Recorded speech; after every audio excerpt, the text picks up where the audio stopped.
നമസ്കാരം. Learn Malayalam with love എന്ന മലയാളം ക്ലാസ്സിലേക്ക് 6ാം ക്ലാസ്സിലെ എല്ലാ കൊച്ചു കൂട്ടുകാരെയും സ്നേഹത്തോടെ സ്വാഗതം ചെയ്യുന്നു. നമ്മളിന്ന് പഠിക്കാൻ പോകുന്നത് കേരള പാഠാവലിയിലെ ആദ്യ യൂണിറ്റ് അമൃതം നുകരാം എന്ന യൂണിറ്റിൽ വരുന്ന അടുക്കള എന്ന പാഠഭാഗമാണ്. പാഠഭാഗം വായിക്കുന്നതിൻ്റെ വീഡിയോ ഞാൻ അപ്ലോഡ് ചെയ്തിട്ടുണ്ട്. അത് നിങ്ങൾ കേൾക്കുക.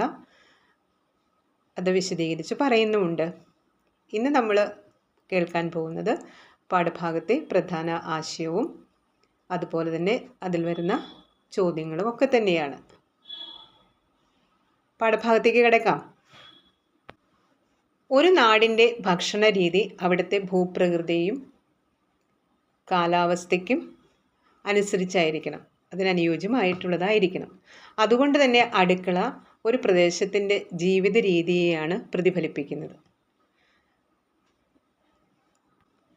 വിപണി നമ്മുടെ ജീവിതത്തെ കീഴടക്കുന്നതിന് മുമ്പ് വ്യത്യസ്ത സാംസ്കാരിക പശ്ചാത്തലത്തിലുള്ള ആളുകൾ വ്യത്യസ്ത ഭക്ഷണങ്ങളാണ് കഴിച്ചിരുന്നത്.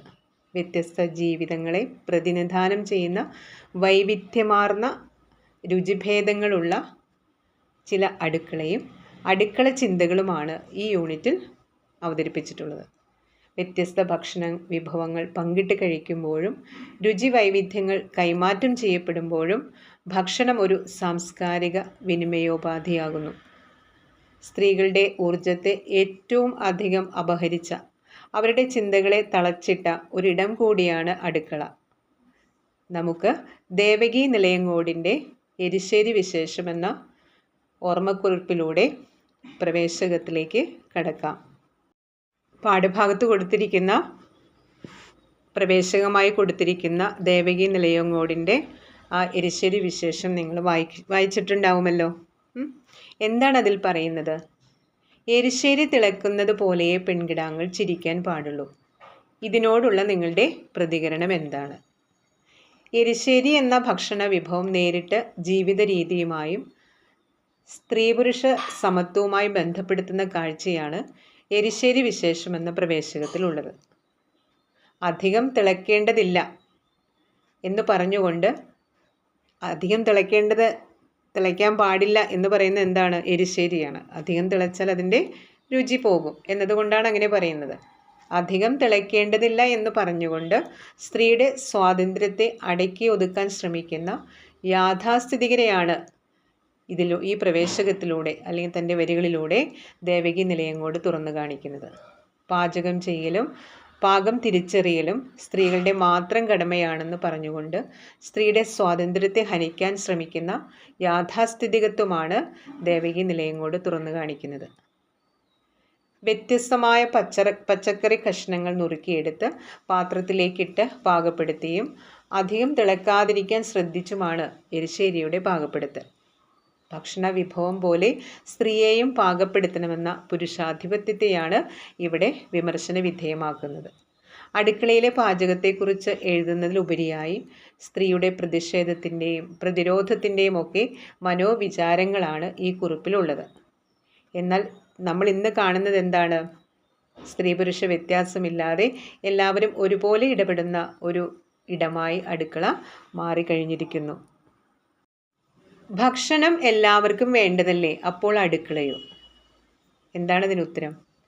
അടുക്കളയിൽ ഭക്ഷണം പാകം ചെയ്യുന്നത് എല്ലാവർക്കും വേണ്ടിയാണ്. എന്നാൽ അത് പാകപ്പെടുത്തുന്നത് സ്ത്രീയോ അല്ലെങ്കിൽ അമ്മയായോ അല്ലെങ്കിൽ അമ്മുമ്മയോ അല്ലേ, സ്ത്രീ വിഭാഗത്തിൽപ്പെട്ട ആരെങ്കിലുമൊക്കെ ആയിരിക്കും അടുക്കളയിൽ ഭക്ഷണം പാകം ചെയ്യുന്നത്. എന്നാൽ ആ പാചകം എങ്ങനെയാണ്? ആരോഗ്യകരവും സന്തോഷപ്രദവുമായ ഒരു ജീവിതത്തിൻ്റെ തുടക്കം കുറിക്കുന്നത് അടുക്കളയിൽ നിന്നാണ്. എല്ലാവർക്കും വേണ്ടിയുള്ളതാണ്. എല്ലാവരും ആരോഗ്യത്തോടെ സന്തോഷത്തോടെ ഇരിക്കാൻ ചെയ്യുന്നതാണ്, പാകപ്പെടുത്തിയെടുക്കുന്നതാണ് ഭക്ഷണ വിഭവങ്ങൾ. അവരുടെ സ്നേഹം കൂടി അതിൽ ചേർത്തിട്ടാണ് പാകം ചെയ്യുന്നത്. അങ്ങനെ വരുമ്പോൾ ആ വീട്ടിലെ അടുക്കള എല്ലാവർക്കും വേണ്ടിയുള്ളതാകുമ്പോൾ തീർച്ചയായും ആ കുടുംബത്തിലെ അമ്മ മാത്രമല്ല, എല്ലാവരും ചേർന്ന് സഹകരിച്ച് സന്തോഷത്തോടെ ജോലി ചെയ്യേണ്ടതല്ലേ? നിങ്ങൾ പറയൂ.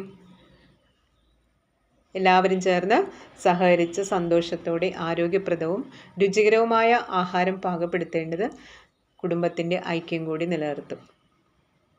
അപ്പോൾ അടുക്കളയിലും ഭക്ഷണം എല്ലാവർക്കും വേണ്ടി ഉണ്ടാക്കുന്ന അമ്മ, ആ സ്നേഹം നിങ്ങൾക്ക് പകർന്നു തരുന്ന അമ്മ, ആരോഗ്യത്തോടെ ഇരിക്കാൻ കരുതൽ സൂക്ഷിക്കുന്ന അമ്മ ഇല്ലേ? അതൊക്കെയാണ് നമ്മൾ അടുക്കളയിൽ നിന്ന് നമ്മുടെ ഭക്ഷണ രൂപത്തിൽ നമുക്ക് എത്തുന്നത്. നാടിൻ്റെയും വീടിൻ്റെയും സമൃദ്ധിയെക്കുറിച്ച് കവിതയിൽ എന്തെല്ലാം പറയുന്നുണ്ട്? സമൃദ്ധി നിറഞ്ഞൊരു നാടിനെക്കുറിച്ചാണ് കവിതയിൽ പറഞ്ഞിരിക്കുന്നത്. നെല്ലും ഗോതമ്പും ചോളവും ബാർലിയും കരിമ്പും മുന്തിരിയും മധുരനാരങ്ങയും വിളയുന്ന ഒരു സമ്പന്നമായ താഴ്വര.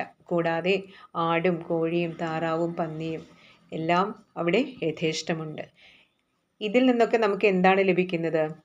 നാടിനെക്കുറിച്ചും വീടിനെക്കുറിച്ചുമുള്ള വ്യക്തമായൊരു ചിത്രം ലഭിക്കുകയാണ്. വളരെ സമ്പദ് സമൃദ്ധമായിട്ടുള്ള ഒരു നാടിനെക്കുറിച്ചാണ് ഇവിടെ പറഞ്ഞിരിക്കുന്നത്. അടുക്കളയിൽ എപ്പോഴും തുടർന്നുകൊണ്ടിരിക്കുന്ന പണികൾ എന്തെല്ലാമാണ്? ഒത്തിരി കാര്യങ്ങൾ അടുക്കളയിൽ ചെയ്യുന്നുണ്ട്. നിങ്ങൾ ശ്രദ്ധിക്കാറുണ്ടോ നിങ്ങളുടെ അമ്മ അടുക്കളയിൽ എന്തൊക്കെ കാര്യങ്ങൾ ചെയ്യുന്നുണ്ടെന്ന്? എന്തൊക്കെയാണ് ചെയ്യുന്നത്? കറിക്ക് നുറുക്കുന്നു, മീൻ വൃത്തിയാക്കുന്നു, ഇറച്ചി വെട്ടുന്നു, അരി ഗോതമ്പ് എന്നിവ അരയ്ക്കുന്നു, മല്ലി മുളക് എന്നിവ പൊടിക്കുന്നു, ഇഞ്ചി പുതിനയില എന്നിവ ചതയ്ക്കുന്നു, ഭക്ഷണം പാകമായോ എന്ന് നോക്കുന്നു, കൈ കഴുകുന്നു, നിലം വൃത്തിയാക്കുന്നു, പാത്രം കഴുകുന്നു. എത്രയധികം ജോലികളാണ് അമ്മ അടുക്കളയിൽ ചെയ്യുന്നത്. നിങ്ങൾ സഹായിക്കാറുണ്ടോ? അപ്പോൾ ഇത്രയും ജോലികളാണ് അടുക്കളയിൽ ചെയ്തുകൊണ്ടിരിക്കുന്നത്. ഈ ജോലികളെല്ലാം നടക്കുമ്പോഴും അവിടെ വിശപ്പ് ബാക്കിയാവുന്നു എന്ന് സൂചിപ്പിക്കുന്ന വരി ഏതാണ്? ഏതാണ് ആ വരി? ഇവിടെ എപ്പോഴും ഒരാൾ വിശന്ന് നിലവിളിച്ചു കൊണ്ടിരിക്കുന്നു. എന്താണ് ഇതിനർത്ഥം? ചെയ്തു തീരാത്ത പണികൾ തുടർന്നുകൊണ്ടിരിക്കുമ്പോഴും അടുക്കളക്കാരിയുടെ വയറ് വിശന്നുകൊണ്ടിരിക്കുന്നു എന്നാണ് ഇവിടെ അർത്ഥമാക്കുന്നത്. വിശപ്പടക്കാൻ എല്ലാവരും ചേർന്ന് പാടുപെടുമ്പോഴും വിശന്ന് നിലവിളിക്കുന്ന ഒരാൾ ഇവിടെയുണ്ട് എന്ന തിരിച്ചറിവിലാണ് കവിത അവസാനിക്കുന്നത്. ലോകമെമ്പാടും ഭക്ഷണത്തിനായി യാചിക്കുന്ന അനേകായിരങ്ങളുണ്ട് എന്ന തിരിച്ചറിവ് ലഭിക്കുമ്പോഴാണ് ഭക്ഷണത്തിൻ്റെ മൂല്യം നാം മനസ്സിലാക്കുക. ഒരാളും വിശന്ന് നിലവിളിക്കാത്ത ഒരു ഭൂമി സ്വപ്നം കാണാൻ നമ്മെ പ്രേരിപ്പിക്കുന്നതാണ് ടി.പി. രാജീവൻ്റെ അടുക്കള എന്ന കവിത. ഒരു സ്ത്രീയുടെ കരച്ചിൽ എന്നതിൽ ഉപരിയായി ഈ ഭൂമിദേവിയുടെ കരച്ചിൽ, ഈ ഭൂമിയിലുള്ള സർവ്വജീവജാലങ്ങൾക്കും അവരുടെ വിശപ്പിനാവശ്യമായത് കിട്ടുന്നില്ല.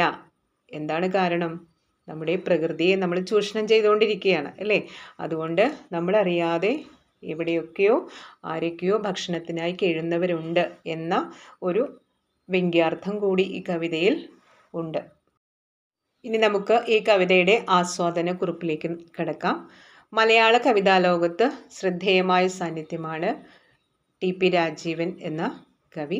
അദ്ദേഹത്തിൻ്റെ വയൽക്കര ഇപ്പോഴില്ലാത്ത എന്ന സമാഹാരത്തിലെ അടുക്കള എന്ന കവിത വളരെ ലളിതമായ ഗദ്യഭാഷയിലൂടെ അവതരിപ്പിച്ചിട്ടുള്ളതാണ്.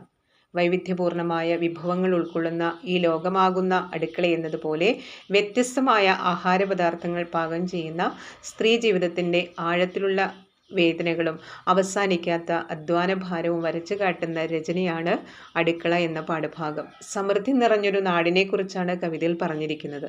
നെല്ലും ഗോതമ്പും ചോളവും ബാർലിയും കരിമ്പും മുന്തിരിയും മധുരനാരങ്ങയും വിളയുന്ന ഒരു സമ്പന്നമായ താഴ്വര.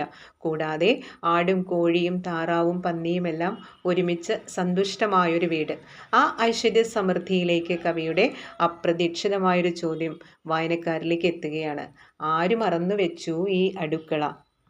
എൻ്റെ അമ്മയുടെ അമ്മയുടെ അമ്മ ആയിരിക്കാം എന്നതാണ് ഈ അടുക്കള എന്നതാണ് കവിയുടെ അഭിപ്രായം. അതായത് അടുക്കളയിലെ ഈ അടിമത്തം പേറുന്ന കണക്കെ ജോലി ചെയ്യുന്ന സ്ത്രീകളുടെ മുഴുവൻ അനുഭവ കഥയാണിത്. കവിതയിൽ പ്രധാനമായും പരാമർശിക്കുന്നത് അവസാനമില്ലാതെ ചെയ്തുകൊണ്ടിരിക്കുന്ന പ്രവൃത്തി എന്നതാണ്. ഒരാൾ എന്ന കവിയുടെ പ്രത്യേക പരാമർശം നമ്മളിവിടെ ശ്രദ്ധിക്കേണ്ടതാണ്. യാന്ത്രികമായൊരു ജീവിതത്തിൻ്റെ ആവർത്തന വിരസത വെളിവാക്കുന്ന പ്രവൃത്തികൾ നമുക്ക് കാണാൻ കഴിയും. കറിക്ക് നുറുക്കിക്കൊണ്ടിരിക്കുന്നു, മീൻ നന്നാക്കിക്കൊണ്ടിരിക്കുന്നു, അരച്ചുകൊണ്ടിരിക്കുന്നു, പാത്രങ്ങൾ കഴുകിക്കൊണ്ടിരിക്കുന്നു, എല്ലാം എങ്ങനെ ചെയ്തുകൊണ്ടേയിരിക്കുകയാണ് അല്ലേ? അങ്ങനെ നിത്യേന ചെയ്തുകൊണ്ടിരിക്കുന്ന സ്ഥിരം ചെയ്യുന്ന ജോലികൾ. അടുക്കളയിൽ ഒന്നിരിക്കാൻ പോലും നേരമില്ലാത്ത ധൃതിയിലാണ് അടുക്കളയിൽ ജോലി ചെയ്യുന്നയാൾ. ആ ജോലികൾ വിശ്രമമില്ലാത്ത ജോലികളുടെ തനിയാവർത്തനത്തിലൂടെ അടുക്കളയെന്ന ലോകത്തിൽ ഒറ്റപ്പെട്ടുപോയ സ്ത്രീ സമൂഹത്തിൻ്റെ പ്രതിനിധിയാണ്. ഇവിടെ കവി പരാമർശിക്കുന്ന ആ ഒരാൾ എന്നാൽ ആ അടുക്കളയുടെ 4 ചുവരുകൾക്കുള്ളിൽ നിന്ന് നമ്മളെ ചിന്തയിലേക്ക് നയിക്കുന്ന കവിയുടെ ചോദ്യം ഇങ്ങനെയാണ്: ഇവിടെ എപ്പോഴും ഒരാൾ വിശന്ന് നിലവിളിച്ചു കൊണ്ടിരിക്കുന്നു. നമ്മൾ കണ്ട ആ അടുക്കളയിലെ അധ്വാനം ആരുടെയൊക്കെ വിശപ്പടക്കാൻ വേണ്ടിയുള്ളതാണ്? അതിനേക്കാൾ ഉപരി മറ്റുള്ളവരെയൊക്കെ ഊട്ടുന്ന തിരക്കിലും ഇതിനിടയിൽ വിശപ്പ് എന്നുള്ള സ്വന്തം ദാഹത്തെ അവൾക്ക് ശമിപ്പിക്കാൻ സാധിക്കുന്നില്ല. ഇവിടെ വിശപ്പിനെ വൈരുദ്ധ്യാത്മകമായ അർത്ഥതലങ്ങളുള്ള ഒന്നായി കവി കൽപ്പിച്ചിരിക്കുകയാണ്. സ്നേഹവും സ്വാതന്ത്ര്യവും സമത്വവും കാക്ഷിക്കുന്ന സ്ത്രീ വിഭാഗത്തിൻ്റെ അടങ്ങാത്ത ദാഹമെന്ന് വേണമെങ്കിൽ നമുക്ക് കൂട്ടി വായിക്കാം. നമ്മൾ കണ്ട ഈ അടുക്കള 4 ചുവരുകളുള്ള ഒരു മുറി മാത്രമല്ല, സ്ത്രീയുടെയും സർവം സഹയായ ഭൂമി മാതാവിൻ്റെയും പ്രതീകാത്മകമായ ഒരേ നിലപാടിനെ തന്നെയാണ് വ്യക്തമാക്കുന്നത്. ഇനി നമുക്ക് എരിശ്ശേരി വിശേഷം നമുക്ക് പങ്കുവെച്ച ദേവകി നിലയങ്കോടിനെ കുറിച്ച് കുറച്ച് കാര്യങ്ങൾ മനസ്സിലാക്കാം. 1928 മലപ്പുറം ജില്ലയിലെ തകരാവൂർ മനയിലാണ് ദേവകി നിലയങ്കോട് ജനിച്ചത്.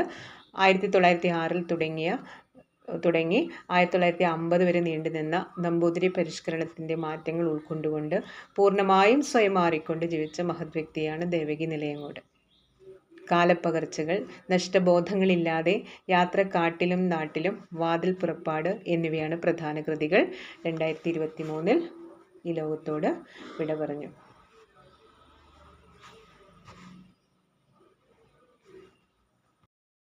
അടുക്കള എന്ന കവിത നമുക്ക് സമ്മാനിച്ച കവി ടി പി രാജീവിനെ കുറിച്ച് അല്പം കേൾക്കാം.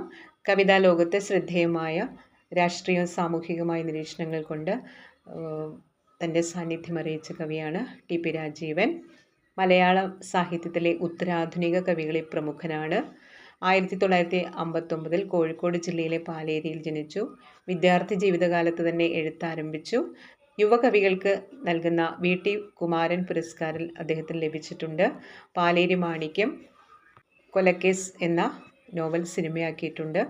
പ്രധാന കൃതികൾ ഇതൊക്കെയാണ്: വാതിൽ, രാഷ്ട്രതന്ത്രം, കോരിത്തരിച്ച നാൾ, വയൽക്കര ഇപ്പോഴില്ലാത്ത, അതേ ആകാശം അതേ ഭൂമി, പുറപ്പെട്ടു പോകുന്ന വാക്ക്.